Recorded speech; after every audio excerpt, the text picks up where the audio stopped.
The Pro Bowl is seen as a pretty good indicator of how good a player is. Votes by players, coaches and fans divide into equal thirds of importance, leaving you with a pretty good idea of the value of players when they do make it into the Pro Bowl. Now, of course, sometimes some players get left out or some questionable selections are made based more on team success rather than the individual player, but this is all irrelevant because I wanted to see who the lowest paid Pro Bowlers in the NFL are. So we're actually looking at the cap hit here. So some players who have moved during the season will make it in because their current team is paying a low salary for Pro Bowl talent because their former team paid the bonuses and things, and 90% of these players are on their full contracts, save those few exceptions. So we started off at quarterback with Dak Prescott. Now for every position we will have the starter as the lowest paid player in that position that of course has made a Pro Bowl, and the second player will of course be the second lowest paid player. So Dak Prescott will be our quarterback here. At running back we have Jay Ajayi. Now he's paid very little anyway, but of course being traded helps a little bit too. And then at fullback we have John Kuhn. So our lowest paid wide receiver is Jarvis Landry, and then we have Allen Robinson on the other side, and then in the slot we have Odell Beckham Jr. Now as you can see, the starters here are all guys on their rookie contracts, but below them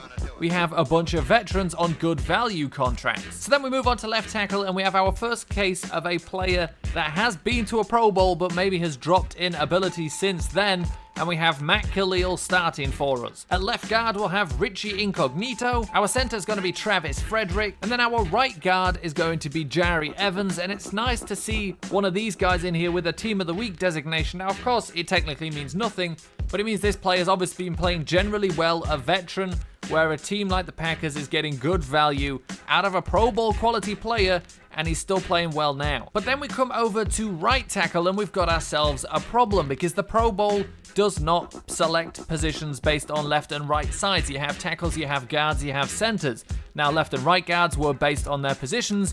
Tackles, it's a left tackles party in the Pro Bowl because of course those guys are going to be more favored. So on the right side we've got the third and fourth lowest paid tackles that have been to a Pro Bowl, Dwayne Brown and Russell Okung. So then at tight end we've got ourselves an interesting scenario here because Martellus Bennett is not the lowest paid tight end that's been to a Pro Bowl. However, because of his release and then his signing with the Patriots, he has now got the lowest cap hit of all tight ends that have been to a Pro Bowl. But because of that wrinkle as well, I've included two more tight ends rather than just the one. Vernon Davis and Jermaine Gresham making up the number 2 and 3 spots. And that is the offense done. Now, of course, they're all Pro Bowlers, so this offense was gonna look good. So then we move on to the defense and start, as we always do, with the free safeties. DeAngelo Hall taking the number 1 spot, behind him Haha Clinton Dix. And then at strong safety, Landon Collins on that rookie contract, and then behind him Antoine Bethea. Then the right outside linebacker spot is headed by James Harrison. Then the middle linebacker spot, if we had to pick a front, we'd probably go 3-4 with this team.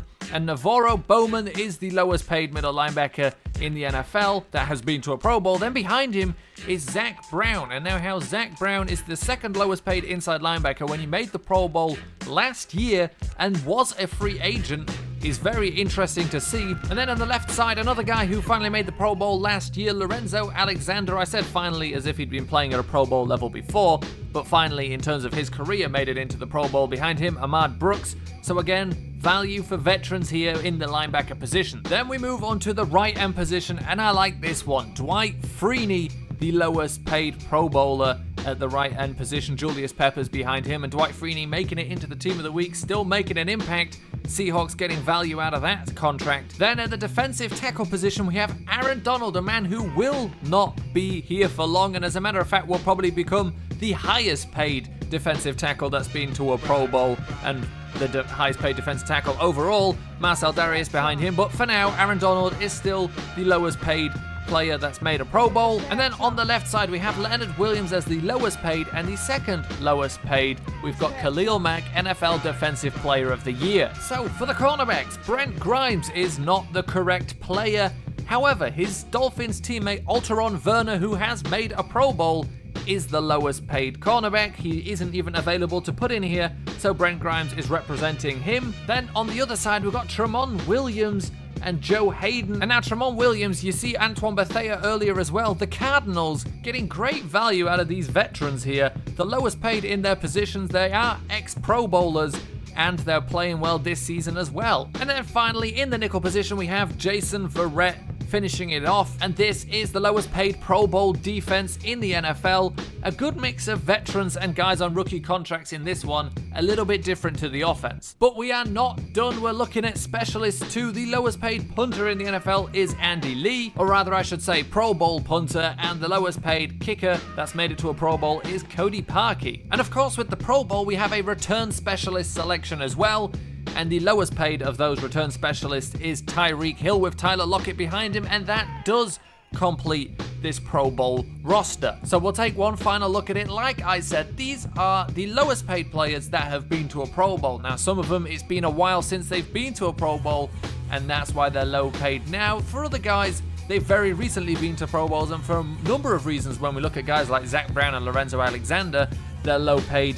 Maybe they're low paid because they're on those 1 year, 2 year gimme deals where they're still trying to establish themselves. Maybe they're low paid when we look at the offense because they're guys like Jarvis Landry, Odell Beckham Jr., Allen Robinson, Dak Prescott, all of those guys that have still got their rookie contracts. And for guys like Dak Prescott, Jay Ajayi, and a few other guys here, Jordan Howard for example, they're lower paid because they were late round picks, but obviously have established themselves as extremely good players in the league. So that does it for this video, and what I always like to think about when we look at things like Pro Bowl rosters, who is the current biggest Pro Bowl snub in the NFL?